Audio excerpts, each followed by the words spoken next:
성경 말씀 로마서 13장 1절 2절 같이 한 목소리로 한번 읽습니다. 시작. 각 사람은 위에 있는 권세들에게 복종하라. 권세는 하나님으로부터 나지 않음이 없나니 모든 권세는 다 하나님께서 정하신 바라. 그러므로 권세를 거스리는 자는 하나님의 명을 거스림이니 거스리는 자는 심판을 자취하리라. 아멘. 오늘 말씀은 세워진 권위자에게 순종하라는 제목입니다. 가정에서도 자기 부모를 사랑하는 자녀는 부모를 사랑하는 그 마음 때문에 부모가 하는 모든 것이 다 좋게 보이고 또 부모가 하는 모든 것이 다 믿어지고 신뢰가 됩니다. 이와 같이 우리가 하나님과의 관계도 하나님을 사랑하고 신뢰하는 사람은 하나님이 하시는 모든 말씀이 다 믿어지고 하나님이 하시는 모든 일이 다 옳게 믿어집니다. 그 사람의 마음에 품은 대로 보이기 때문에 그렇죠.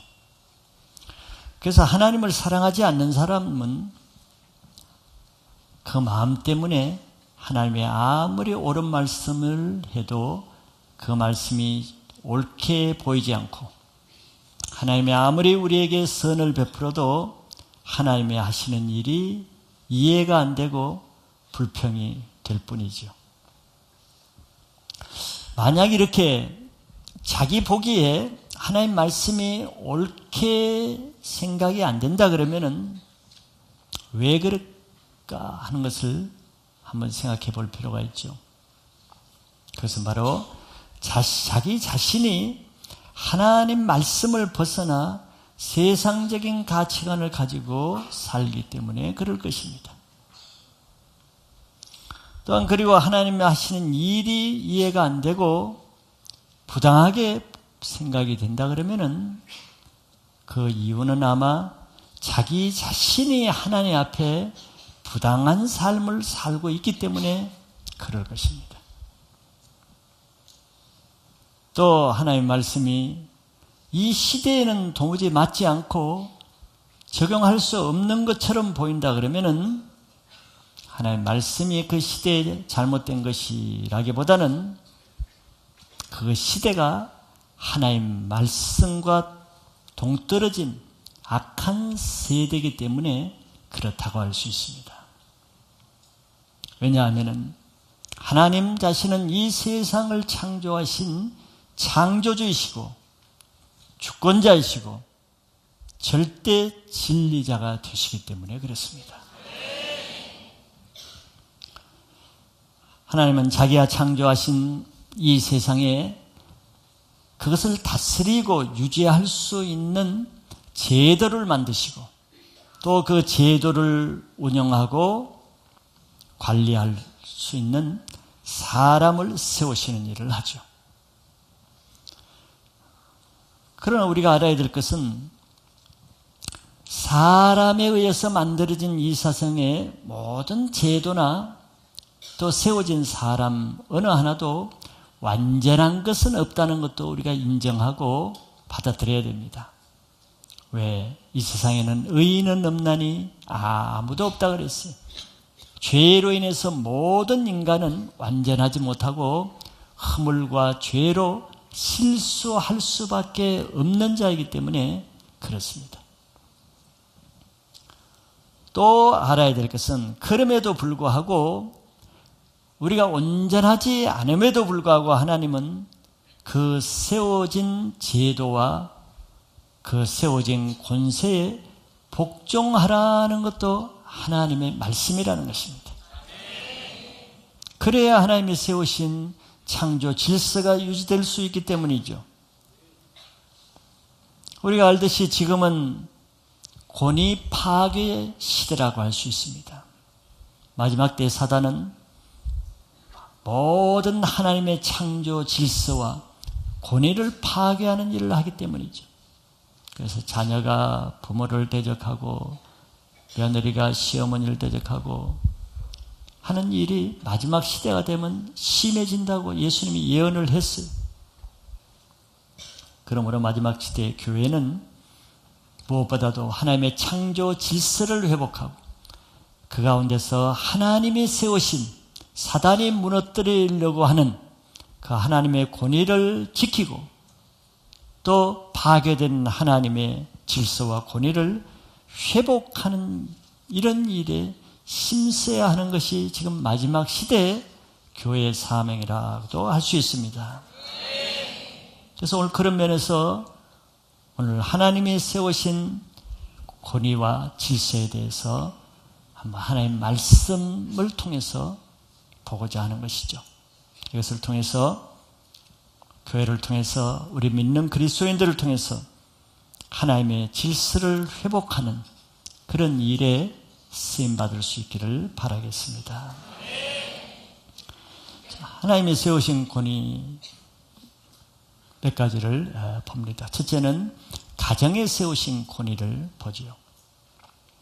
하나님께서 이 세상에 세우시는 가장 첫 번째 권위자는 가정에 세우신 자기 부모입니다. 하나님은 이 부모의 권위에 순종하고 공경하라는 하나님의 창조 원리와 질서를 만드셨어요. 그래서 에베소 6장 1절에서 3절에 이렇게 성경에 기록되어 있습니다. 자녀들아, 주 안에서 너희 부모에게 순종하라. 이것이 옳으니라. 그랬습니다. 그리고 내 아버지와 어머니를 공경하라. 이것은 약속이 있는 첫 계명이니 이로써 내가 잘되고 땅에서 장수하리라 그랬죠. 여기 1절에 보면은 주 안에서 너희 부모에게 순종하라. 그 이유를 말씀하죠.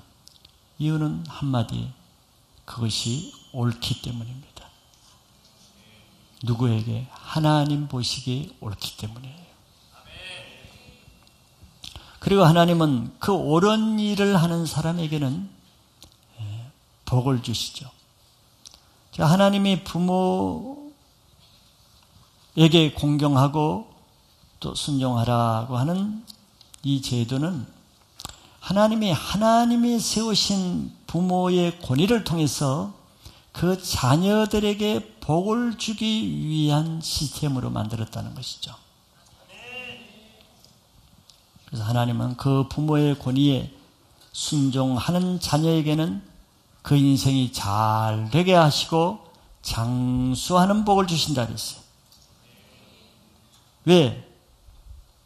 부모에게 순종하라고 하신 하나님의 말씀의 권위에 순종했기 때문인 것이죠. 부모가 그런 복을 주는 것이 아닙니다. 부모가 자식의 인생을 어떻게 형통하게 할 수가 있겠어요? 물론 공부를 시키고 옆에서 도와주는 일을 할 수 있지만 자기 자식의 인생이라도 부모가 잘되게 할 수가 없어요. 어느 부모님들 자식이 다 잘되기를 원하지요. 그러나 자식이 다 잘됩니까? 안 되는 자식이 많죠. 더더구나 자식이 부모를 공경하고 순종한다고 해서 부모가 그 자식을 어떻게 장수하게 해줄 수가 있겠어요? 장수하게 해줄 수 없습니다. 부모가 할 수 있는 게 아니에요. 그렇기 때문에 부모에게 공경하고 순종하는 자녀에게 잘되고 장수하게 하는 것은 하나님이 하시는 것입니다. 왜 그렇겠어요? 하나님이 내신 그 권위, 부모에게 순종하라는 하나님의 권위 자체를 존중하고 순종했기 때문에 그 복도 하나님이 주시는 거란 말이죠. 또 이 말씀에 근거해서 하나님은 이런 말씀을 하셨음에도 불구하고 자기 부모 권위를 무시하고 존중하지도 않고 거역하며 불순종하는 자녀에게는 또 그에 합당한 보응을 하시죠. 즉 잠언서 20장 20절에 보면은 이런 말씀이 있습니다. 자기 아비나 어미를 저주하는 자는 그의 등불이 흑암 중에 끄짐을 당하리라 그랬어요. 자기 부모를 거역하고 멸시하고 저주하는 자는 그 자녀의 영혼의 등불이 꺼져가는 심판을 받게 된다는 거죠. 그러면 그 자녀의 인생이 형통할 수가 없습니다. 되는 일이 없는 거죠. 이것을 부모가 합니까? 어느 부모가 자식이 못되기를 바라는 부모가 어디 있겠어요? 다 잘되길 바랍니다. 그럼에도 불구하고 부모는 자식이 잘되길 바람에도 불구하고 그 자식이 하나님의 말씀을 거역하면은 하나님이 그 자녀를 등불이 흑암에 꺼지는 것처럼 인생이 어두운 인생이 되게 한다는 거죠. 왜? 그가 하나님의 말씀을 거역하고 불순종했기 때문에 하나님이 그렇게 하시는 거예요. 각 자녀에게 세워진 부모의 권위는 부모 자신의 권위가 아니고 하나님이 주신 하나님을 대신하는 하나님의 권위입니다. 그래서 부모의 권위를 대하는 것은 곧 하나님의 권위를 대하는 같은 태도죠. 그래서 부모를 거역하고 불순종하는 것은 곧 하나님을 그렇게 대하는 것입니다. 우리는 육신의 부모가 다 완전할 수 없습니다. 완전한 부모는 아무도 없죠. 그럼에도 불구하고 부모가 부족하고 허물이 있다 해도 주 안에서 그 부모를 용서하고 순종해야 될 책임은 자녀에게 항상 있는 것입니다. 사실 부모의 결점이 보인다 그러면은 먼저 자기 자신의 약점도 볼 수 있어야 되는 것이에요. 어느 부모 자녀의 관계에서 자녀가 부모를 감당하는 부모의 약점을 감당하는 자녀도 물론 많이 있겠지만 그러나 대부분은 부모가 자녀의 약점, 실수, 허물, 약한 것을 더 많이 감당한다는 사실을 우리는 알 수 있을 것입니다. 그럼에도 불구하고 그 부모는 그 자녀를 약점 때문에 버리거나 아예 포기하지 않는 것이죠. 이렇게 부모의 권위에 순종하지 못하는 사람은 결국 하나님의 권위를 거스르는 죄에 빠지게 된다는 것이죠. 그렇기 때문에 자기 영혼이 형통하기를 원한다 그러면은 먼저 자기에게 세워주신 부모의 권위에 순종하는 자세를 먼저 가져야 되는 것입니다.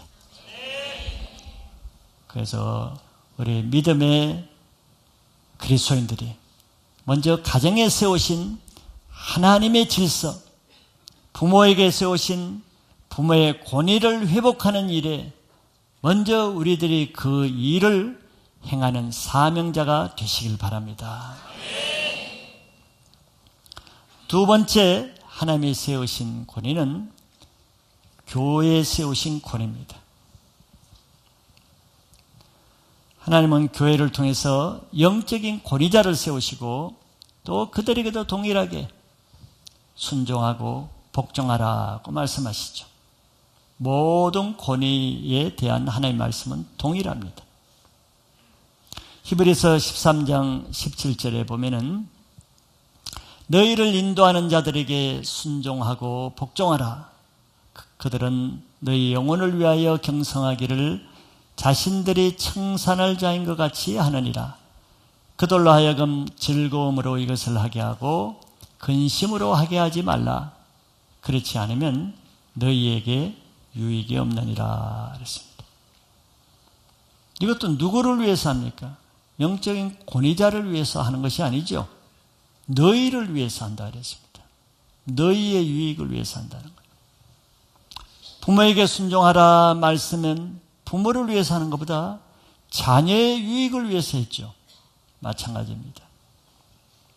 영적 지도자는 자기 영혼의 영적인 생명과 또 영적인 양식을 공급해 주는 사람입니다. 그래도 영적인 삶에 있어서는 굉장히 중요한 역할을 하는 사람이죠. 그렇기 때문에 자기를 인도하는 이 영적 권위자에게 순종하고 복종하는 이 하나님의 관계가 되어 있어야 영적 권위자를 통해서 주어지는 영적인 양식을 믿음으로 들을 수도 있고 또 그로 인해서 영적 생명을 얻을 수도 있는 것입니다. 하나님이 그런 방법으로 우리에게 영적인 생명을 주시기 때문이죠. 교회를 다니면서도 그 권위자에게 순종하지 못하면은 그 사람은 하나님의 말씀을 받을 수가 없죠.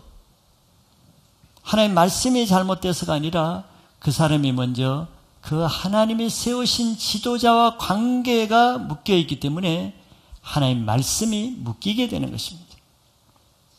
그렇게 하나님의 말씀을 받지 못하고 판단하고 거부하고 불신하면은 교회는 다니나 예배는 드리나 자기 영혼은 빼빼 마르는 것이, 자기 영혼은 숲덩이 같이면 어두워지는 것이죠.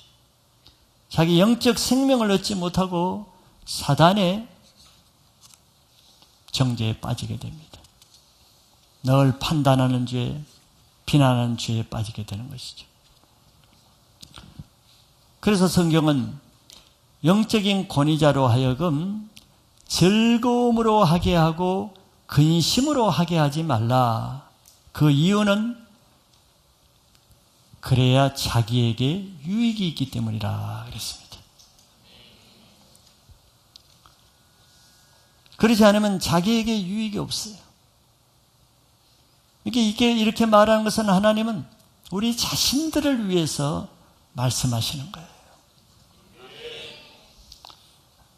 그렇기 때문에 말씀을 전하는 영적 지도자와는 늘 신뢰와 존경과 사랑으로 좋은 관계를 가져야 자기 영혼에 좋은 것을 얻을 수가 있습니다.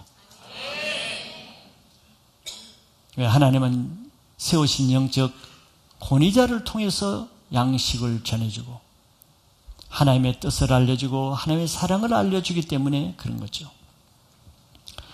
갈라디아서 6장 6절에 보면은 가르침을 받는 자는 말씀을 가르치는 자와 모든 좋은 것을 함께하라 그랬습니다. 영적 권위자와의 관계는 단지 사람과의 인간적인 관계가 아닙니다. 반대로 인간적으로 친할수록 영적 권위를 인정하기가 어렵게 되죠. 그래서 가정에서도 믿는 자녀가 믿지 않는 부모를 전도하기가 어려운 거예요. 인간적으로 너무 잘 알기 때문에. 영적 권위자의 관계는 하나님과의 영적 관계를 통해서 이루어지는 것입니다. 인간적으로 친하다고 관계가 친해지는 게 아니에요. 영적인 문제이기 때문에 그러죠. 여러분들이 많이 경험하죠. 아무리 어렵고 또 목회자의 관계가 어려워도 여러분들이 하나님의 은혜를 받아보세요. 수련회를 통해서나 은혜를 받으면은 은혜를 받는 순간 교회를 보는 눈이 달라지고 하나님에 대한 관점이 달라지고 특별히 자기 목회자에 대한 관점이 달라집니다. 똑같은 사람이고 똑같은 교회인데도 자기가 달라집니다. 그래서 하나님의 은혜로 충만한 사람은, 성령으로 충만한 사람은 자기가 노력해서 그런 것이 아니고 자연히 하나님이 세우신 지도자와 사랑과 신뢰의 관계가 되는 거예요. 그는 뭘 말하겠습니까?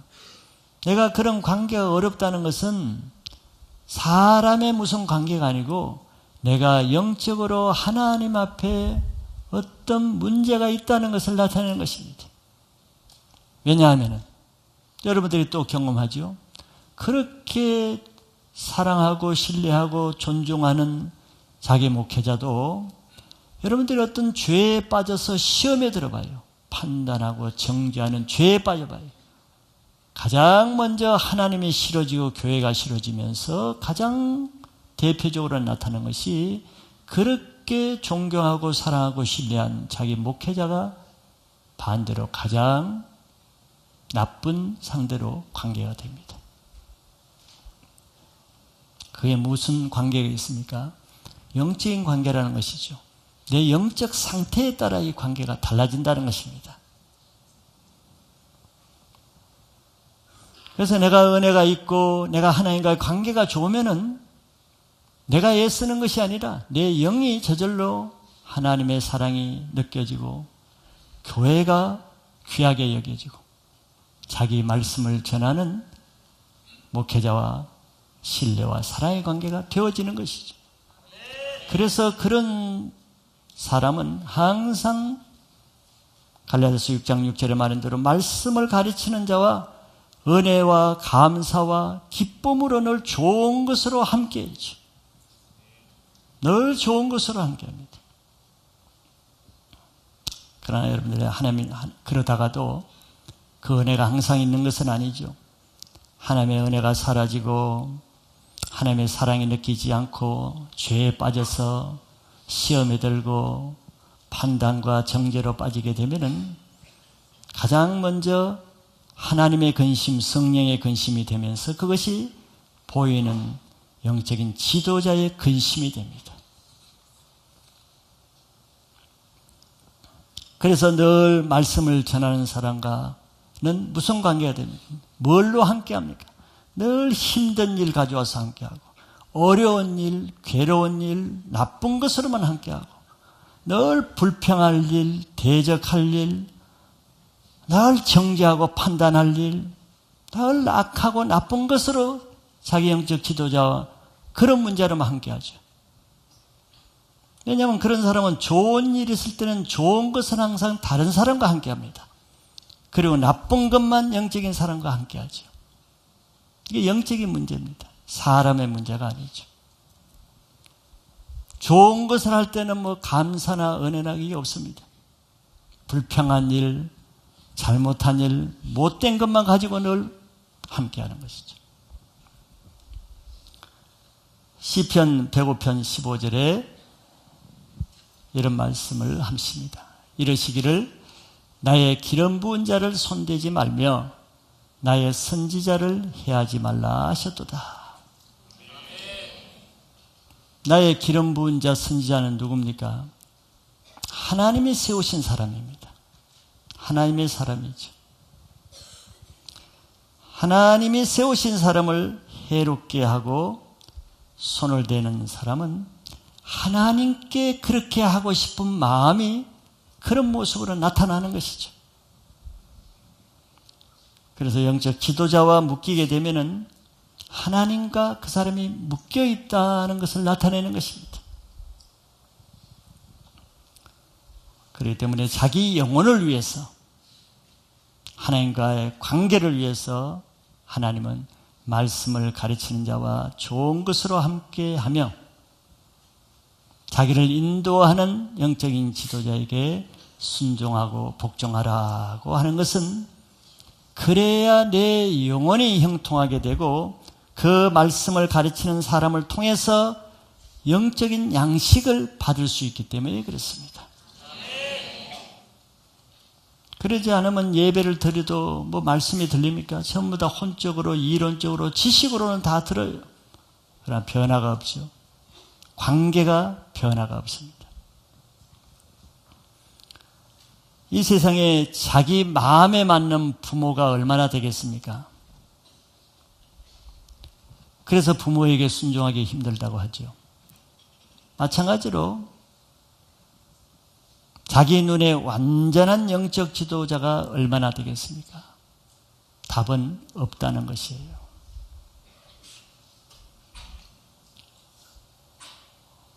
우리는 지도자의 결점이 보이면은 그것을 판단하는 대상이 아니라 하나님 앞에 기도하면서 용서하고 자기 자신도 완전하지 않는 죄인이라는 것을 인정하면은 겸손해지는 것입니다.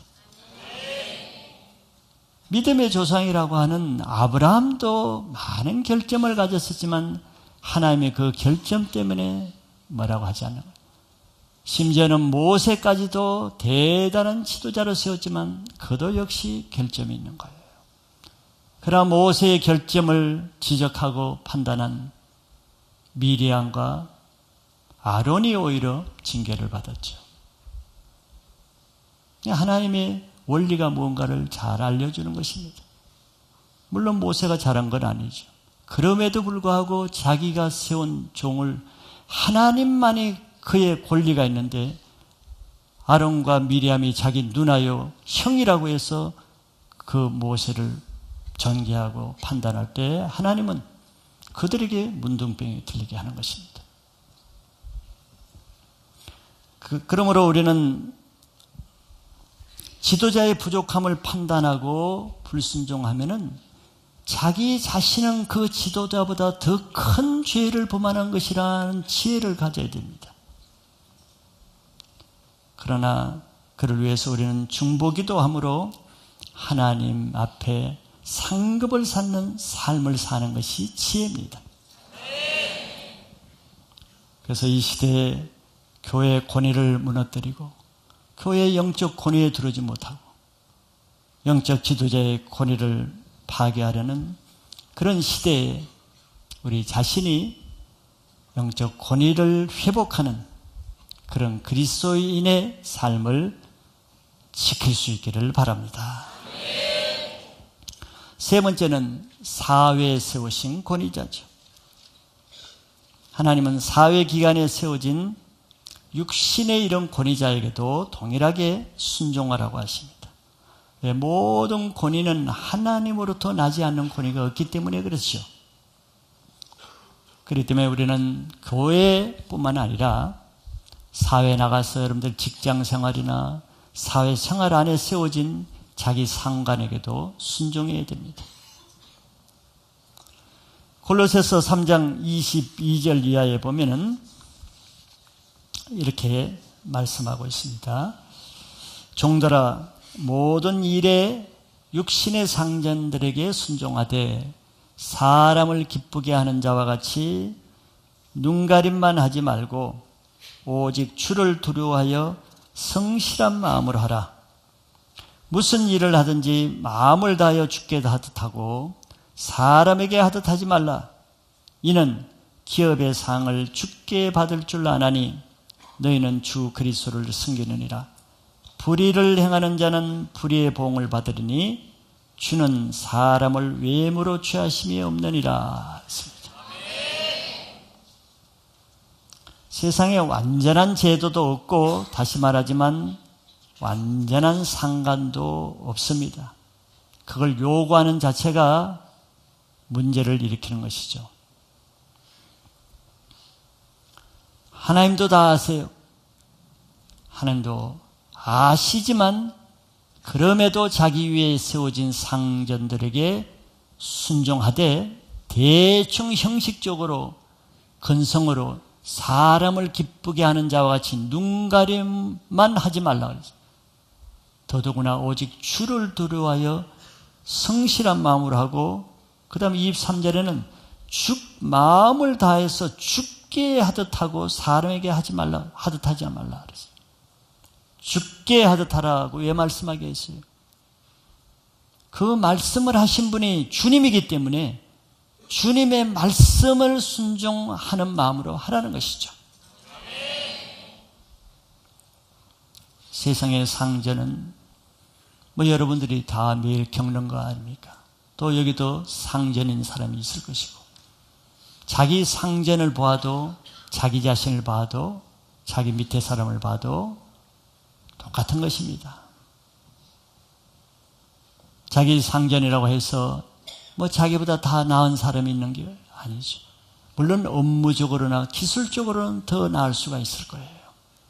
그러나 그 사람에게 순종하기에는 자기보다 부족한 상전, 자기 보기에는 너무 불의한 상전, 기본적인 자질도 되지 않는 상전, 인격이 도무지 되지 않는 상전, 도저히 정상적인 마음으로 감당할 수 없는 상전, 형편없는 자질 없는 상전들이 많이 있습니다.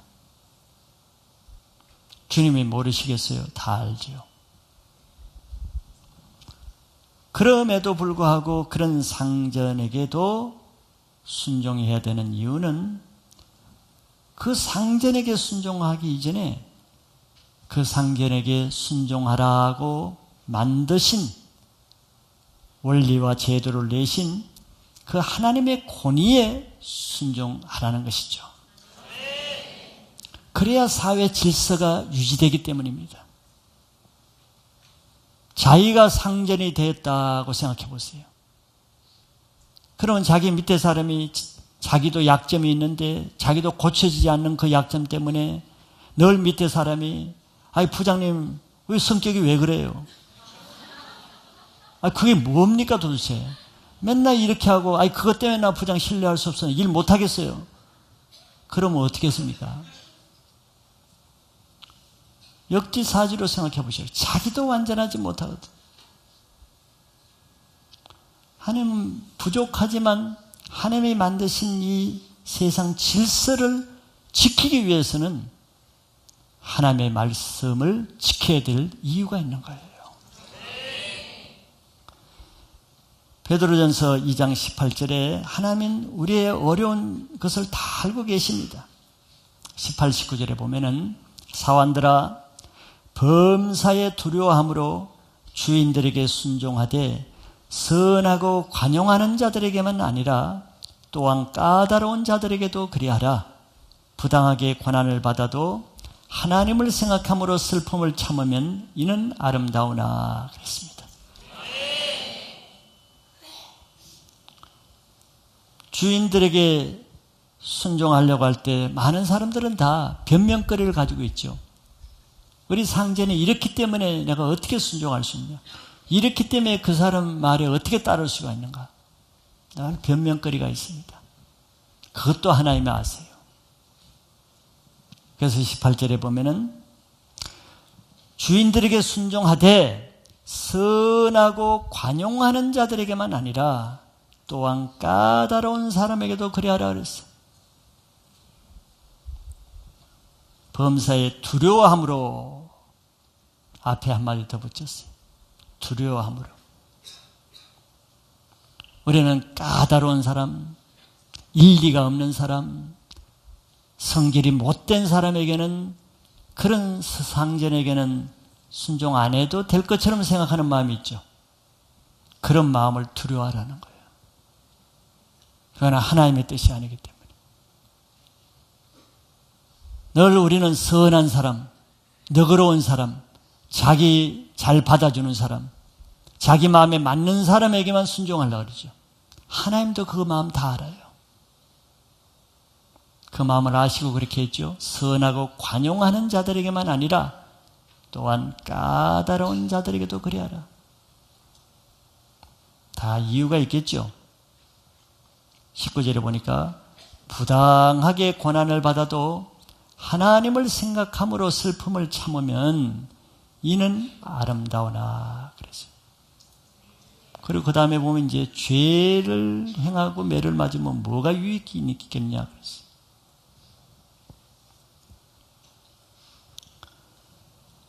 하나님은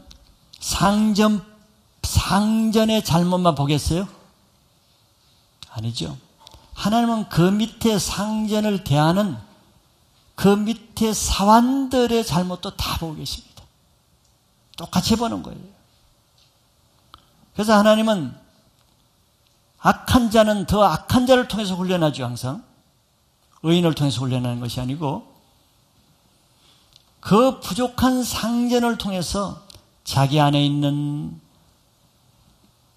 의의와 교만과 자존심과 이런 것들을 부인하고 십자가에 꺾고 죽이는 훈련을 목표로 하는 것이죠. 그래서 부당하게 고난을 받아도 하나님이 부당하게 고난받는 것을 인정하는 거예요. 그걸 받으라는 것입니다. 그걸 통해서 내 죄가 깨어지니까 나의 의의가 깨어지고 불순종하고 거역하는 세력이 깨어지고 이론적으로 순종 안 하려고 따지려고 하는 높아진 이론이 파해지고, 하나님이 우리보다 더 큰 단계를 생각하고 계시는 거죠. 그런 상전 아니면 우리가 어떻게 훈련받겠어요? 만약 관용하고 선한 상전 앞에서 나는 방종하게 됩니다. 교만하게 되고 나는 완전히 퍼지게 되는 거예요.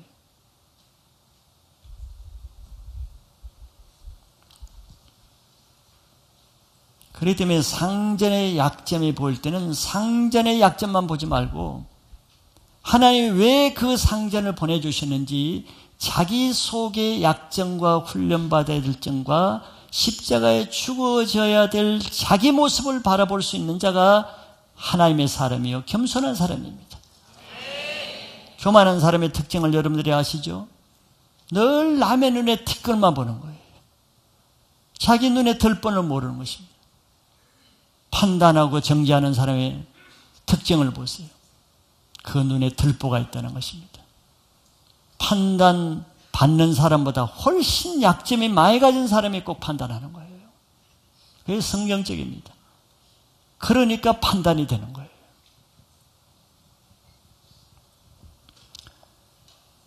내가 상전을 판단하고 심판하는 그 죄가 상전이 가지고 있는 허물보다 더 심각하고 더 나쁘다는 것을 알아야 됩니다. 하나님 관점에서는. 하나님 뭐라 그랬어요? 그래 나도 네가 너에게 세운 상전의 죄의 허물을 안다. 그러나 내가 보니까 그런 상전에게 내 말대로 순종하지 않는 너는 더 나쁜 모습을 본다. 하나님 그렇게 말하죠. 이게 하나님 눈이죠. 우리는 하나님은 불의한 상전의 죄만 심판할 것이라고 생각하지요. 그러나 우리가 알아야 될 것은 그 상전에게 순종하라는 말씀을 순종하지 못하고 불순종하는 판단하는 그 사후한의 죄도 같이 심판한다는 걸 알아야 됩니다. 지혜로운 자가 되어야죠. 그러므로 우리는 모든 것을 각각 말씀의 기초에서 말씀의 잣대로 행한 대로 공평하게 심판하시기 때문에 남의 심판, 남의 죄에 대해서 간섭할 필요가 없어요. 자기 죄에 대해서 하나 앞에 나설 것을 준비해야 되는 것입니다.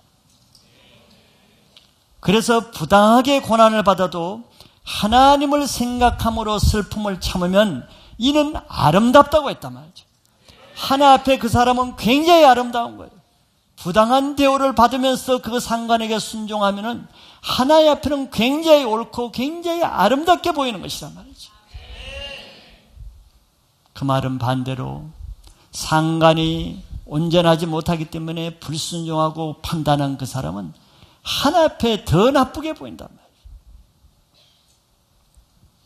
우리는 이런 하나님이 이 사회에 세우신 하나님의 질서를 무너뜨리고 사람의 질서로 바뀌려고 하는 이런 사단의 전략에 대항해서 하나님의 오리지널 이 질서를 세우신 말씀을 회복하는 자들이 되시기를 축복합니다. 마지막 네 번째는 국가에 세우신 권위입니다. 하나님은 국가를 세우실 때는 그것을 유지하고 또 관리하기 위해서 제도를 만드시고 그 제도를 운영할 사람을 세우시죠. 그게 권세자입니다. 그러고 나서 동일하게 그 권세는 복종하라고 말씀하시죠. 오늘 읽은 본문 다시 한번 보면은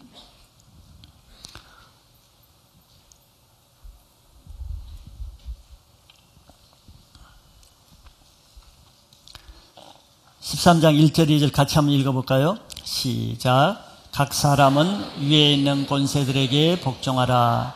권세는 하나님으로부터 나지 않음이 없나니 모든 권세는 다 하나님께서 정하신 바라. 그러므로 권세를 거스리는 자는 하나님의 영을 거스림이니 거스리는 자들은 심판을 자취하리라. 아멘. 이 편지는 바울이 로마 성도들에게 쓴 편지, 로마에 있는 교회들에게. 즉 이 편지를 쓸 당시는 로마는 악한 황제 네로가 통치하고 있을 때입니다. 네로가 어떤 분들인지 여러분들 대충 아시죠? 거의 정신 이상자와 다름없는 그런 황제였습니다. 얼마나 악한지를 여러분들이 아실 거예요. 그런데 바로 이 편지를 쓰는 상황이 그 네로 황제에 의해서 특별히 교회와 성도들이 많은 핍박을 당하는 그런 상황이었습니다. 그리고 그 황제는 아주 악한 황제였습니다.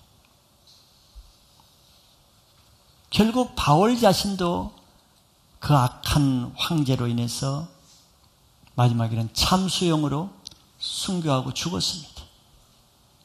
바울도 네로가 얼마나 악한지를 다 알고 있죠. 그럼에도 바울은 사람의 생각이나 사람의 사상이나 이론을 합리화해서 말하는 것이 아니고 하나님으로부터 받은 하나님의 말씀을 로마 성도들에게 가르치는데, 그것은 그럼에도 불구하고 하나님이 세우신 권세들에게 복종하라고 하신 말씀을 전하는 거예요.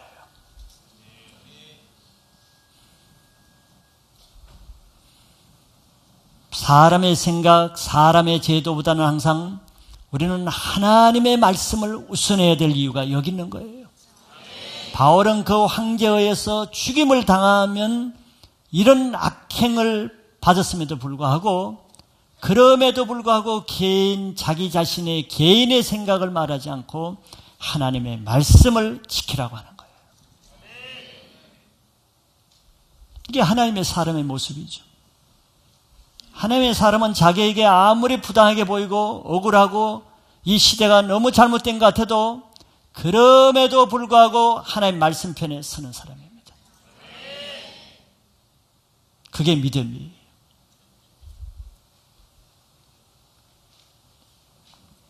시대에 따라서 자기 상황에 따라서 바뀌는 것은 믿음이 아니라 사상이요, 종교요, 풍조입니다. 그래서 자유주의 신학이 나오고 세속주의 신학이 그렇게 해서 나오는 거예요. 시대에 따라 바뀌어요. 베드로도 마찬가지입니다. 베드로가 사역하는 시기도 역시 그 악한 황제 네로 시대에 사역을 했습니다.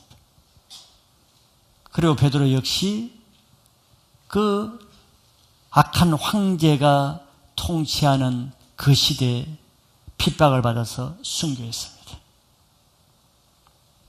그도 역시 성도들에게 하나님의 말씀을 편지로 쓸 때 동일하게 말하죠. 하나님이 세우신 제도와 왕과 총독에게 순종하라. 바울과 똑같은 말을 했어요. 서로 짜고 합니까? 아니죠.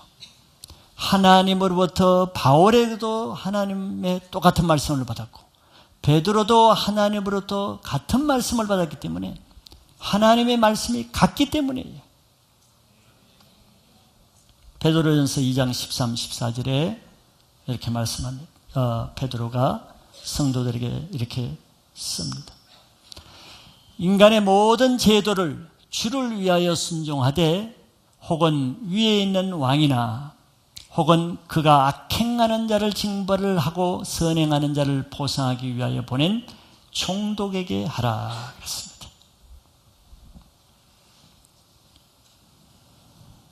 바울 시대, 베드로 시대뿐만 아니라 어느 시대나 완전한 선한 왕은 없습니다.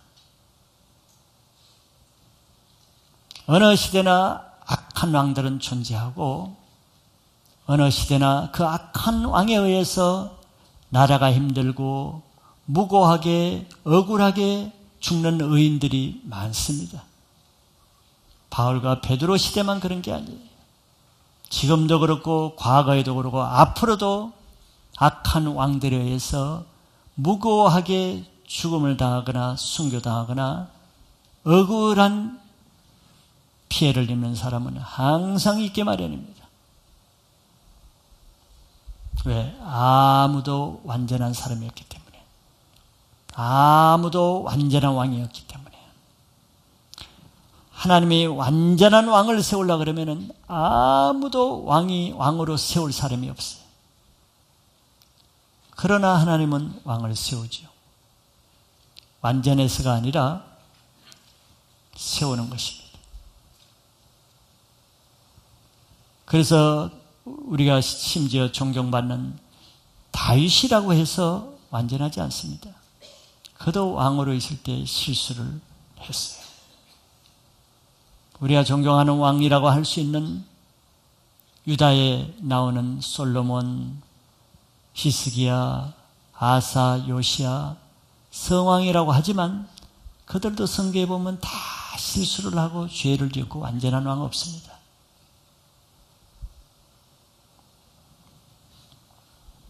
예수님이 살던 시대도 마찬가지예요. 예수님 시대에도 악한 로마 황제와 또 이스라엘에 태어난 그 땅에서는 악한 헤롯 왕이 통치하고 있습니다. 예수님은 하나님의 아들이에요. 그런데도 그 헤롯 왕이 하나님의 아들을 죽이려고 해서 예수님까지도 그 악한 왕의 죽임을 피해가지고 그 밤중에 이집트까지 도망가서 망명살이를 이집트에서 몇 년간 하셔야 됐어요. 예수님이 힘이 없습니까? 헤롯을 죽일 능력이 없어서 그렇게 도망다녀요? 예수님 자신도 악한 왕에 의해서 피해를 받은 사람이에요. 그렇다고 하나님, 우리 생각은 어때요? 자기 아들을 그러면 하나님은 천사를 보내서 헤롯을 그냥 죽이면 되죠. 죽이는 것이 정의고 죽이는 것이 세상의 악을 없애는 방법이죠. 우리 생각은. 우리가 만약에 하나님과 같은 그런 능력이 있으면 당장 헤롯을 죽일 것입니다. 그러나 하나님은 그렇게 하시지 않았죠. 자기 아들을 죽이려고 하는 그 왕도 그대로 왕노릇하게 놔뒀습니다. 그리고 자기 아들이 오히려 고생하며 피난하게 허용했어요. 세례 요한은 그 자기 시대의 왕인 헤롯의 불의를 받습니다. 자기 동생의 아내를 자기 아내로 취했어요. 이런 아주 악하고 불법적인 일은 왕이 하는 모습을 보았죠. 요한은 회개 세례를 전파하는 강직한 선지자요, 광야에서 외치는 자의 소리라고 하는 정말 의로운 선지자입니다.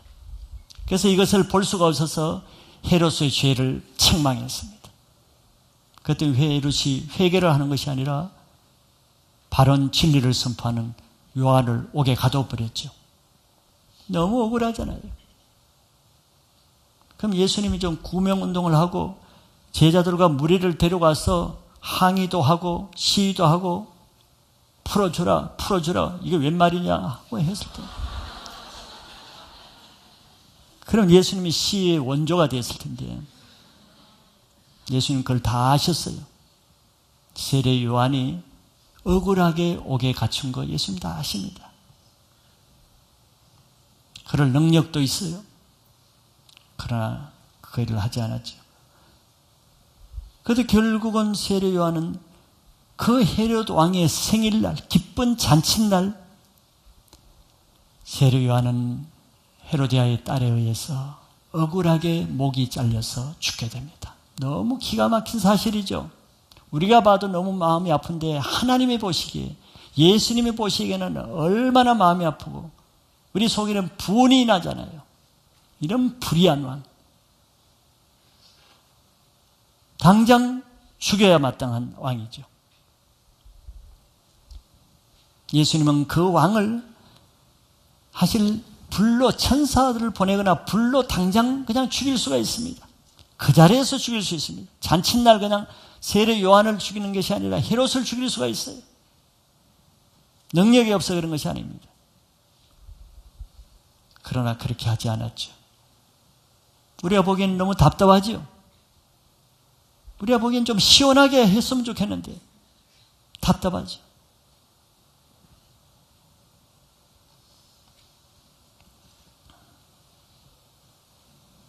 하나님이 답답한 것이 아니라 우리가 하나님 앞에 하나님 보시기에 답답한 삶을 살기 때문에 우리 마음이 답답한 거예요.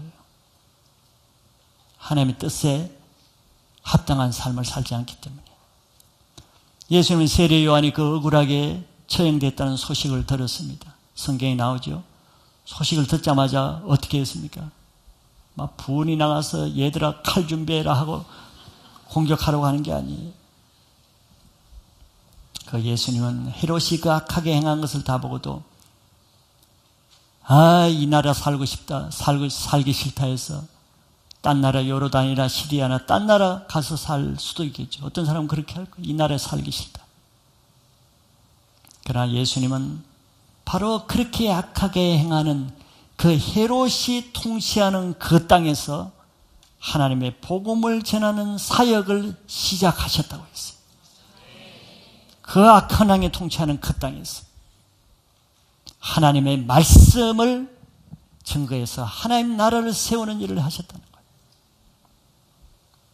예수님이 힘이 없어 그랬겠습니까? 비겁해서, 용기가 없어서, 어쩔 수 없어서 헤롯 왕의 그 무서움에 굴복해서 그렇게 하셨겠어요? 또 헤롯 왕이 하는 일을 묵인해서 동조해서 그런 것이겠습니까? 그보다 차원이 높은 것이죠. 그는 사람들의 차원이고 사람의 생각이고 하나님의 주권적인 심판을 맡기는 거죠. 출애굽기 22장 28절에 성경에는 너는 재판장을 모독하지 말며 백성의 지도자를 저주하지 말지니라.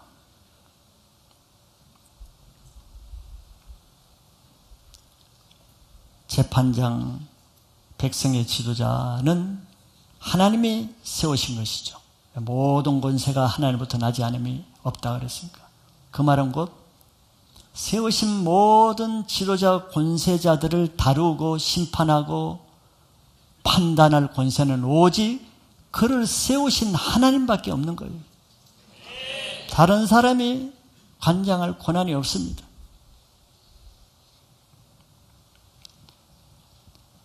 다시 말하지만 이 세상에 완전한 사람, 우리가 원하는 이상적인 왕을 세우면 좋겠지만 그는 허상입니다. 이 세상에는 완전한 사람이 없기 때문이죠. 하나님도 그것을 아시지만 그럼에도 부족한 왕을 세우는 이유는 하나님의 더 큰 뜻이 있기 때문이에요.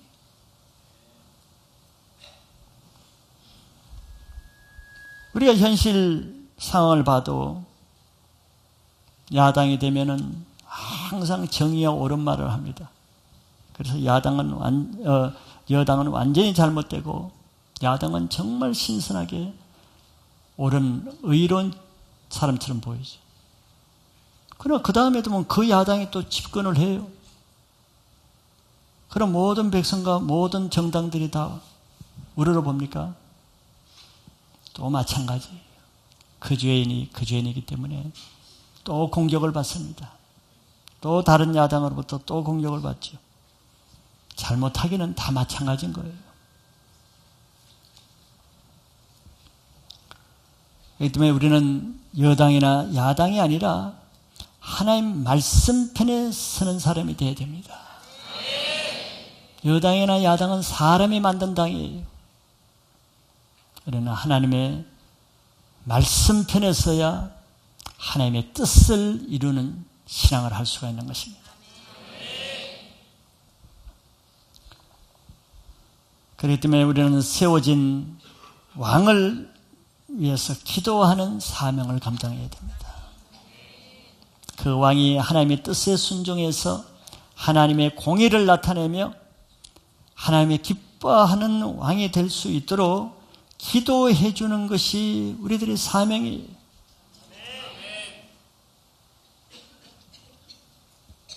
디모데전서 2장 1절 2절에 보면은 그러므로 내가 첫째로 권하노니 모든 사람을 위하여 간구와 기도와 도구와 감사를 하되 임금들과 높은 지위에 있는 모든 사람을 위하여 하라. 이는 우리가 모든 경건과 단정함으로 고요하고 평안한 생활을 하려 함이라. 우리는 모든 사람을 위해서 간구하고 또 기도하고 또 도구는 중보기도입니다. 중보기도하고 또 감사를 해야죠. 감사가 중요합니다. 감사가 없으면 벌써 하나님 말씀에서 벗어나요.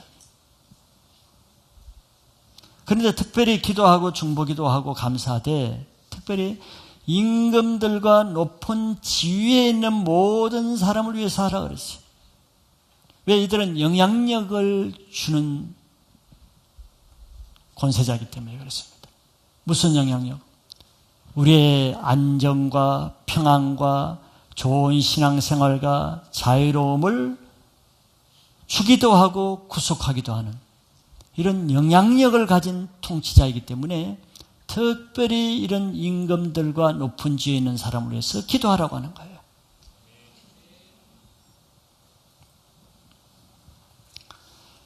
우리는 다른 사람의 잘못만 보는 편협한 생각에 빠질 때가 많지요.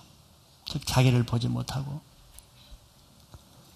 우리는 다른 사람의 부족함이 보이면은 먼저 하나님 앞에 그것을 통해서 자기 자신의 부족함을 볼 수 있는 겸손하게 자기 마음을 낮춰야 하나님 앞에 그것을 통해서 죄를 짓지 않게 됩니다. 남을 정죄하고 판단하고 무시하고 심판하는 사단의 정죄에 빠지는 것을 보호합니다. 교만한 사람은 늘 자기는 허물이 많으면서 남 판단하다가 사단의 시험에 빠져요. 사단의 시험에 빠지는 것은 그냥 죄하고 틀리죠. 영적으로 벌써 묶여버립니다. 하나님 앞에. 특별히 자기 안에 상처가 있고 쓴뿌리가 있고 용서하지 못하는 이런 죄를 아직 가지고 있고 남을 섬기고 사랑하지 못하는 이런 이기적인 이런 섬기지 못하는 인격, 더더구나 남이 잘 되는 것을 싫어하고 남이 잘 되기 위해서 축복해 주는 이런 삶을 전혀 살지 못하는 이런 사람은 바로 이런 죄를 지키기가 가장 좋은 거예요. 늘 남이 잘 되는 것에 대해서 판단하고 깎아내리고 폄하하고 남이 못 되는 것에 대해서는 가차없이 심판하고 이건 다 사단이 하는 것이죠. 그래서 사단의 정죄에 내가 빠지게 될 수가 있다는 거예요. 그러면 그 마음이 모든 사람을 용서하지 못함으로 인해서 모든 권위에 들어가지 못하는 죄에 빠집니다. 하나님의 마음이 뭡니까? 하나님의 마음은 죄인이라도 망하는 걸 원치 않다 그랬죠.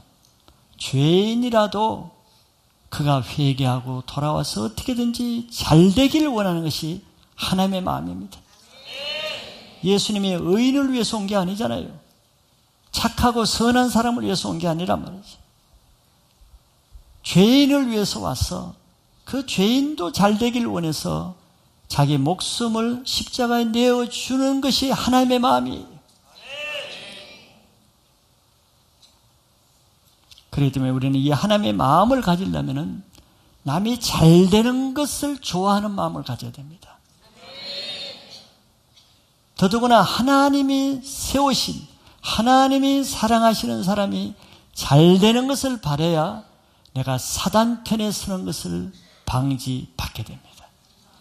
사단은 항상 모든 사람이 못되길 바라지만 특별히 하나님의 사람, 하나님이 사랑하는 사람, 하나님이 세우신 사람을 못되게 하는 것이 사단이 하기 때문에 그렇죠.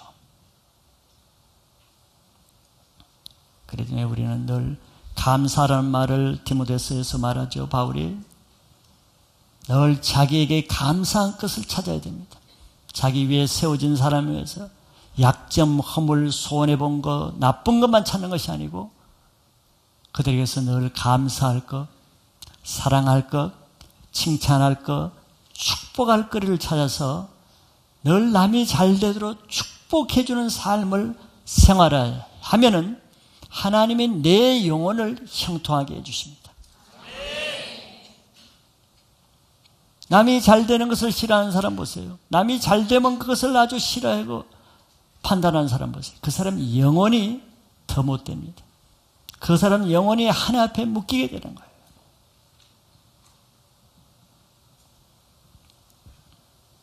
우리는 늘 자기 권위자를 축복하고 감사하고 좋은 것으로 함께하는 그런 관계를 가지시기 바랍니다. 이 세상에 세우신 하나님의 권위자를 대적하고 심판할 수 있는 사람은 아무도 없습니다. 오직 그 일은 하나님만이 선악간에 그를 심판하시고 보응하실 것이기 때문에 그런 일을 하나님께 넘겨드리고 맡겨드려야 되는 거예요. 예수님이 바로 그렇게 하셨죠. 그렇지 않으면 예수님이 이 땅에 와서 모든 사람이 죄인인데 창기도 심판하고 세리도 심판하고 바리새인 심판, 살아남을 사람이 하나도 없었을 거예요. 예수님은 그렇게 하지 않았죠. 사는 방법을 먼저 주셨고 그걸 거부하는 사람은 예수님이 직접 심판하지 않고 아버지께 심판하도록 맡겼습니다. 이 세상의 모든 제도와 권세는 한 분 하나님으로부터 나옵니다. 그러므로 모든 권위는 하나입니다. 그 권위를 대하는 태도도 그렇기 때문에 한 하나님에 대한 태도예요.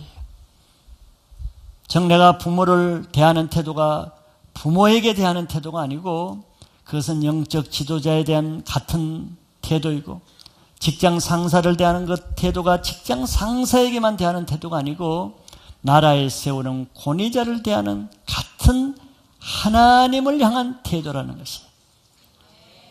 모든 권위는 한 뿌리에서 한 곳에서 나와서 한 곳 하나님께로 향하기 때문에 그렇습니다. 그래서 2절에 로마서 13장 2절에 그 권세를 거스리는 것은 하나님의 명을 거스림으로 심판을 자취한다고 하신 거예요. 그러므로 우리는 사람의 문화 풍습, 사람의 뜻을 따라 죄를 짓는 자가 되지 않고 성경의 절대 진리이신 시대와 환경을 초월해서 영원한 창조 원리인 하나님의 말씀에 따라 하나님의 권위에 순종하는 자가 되시길 바랍니다.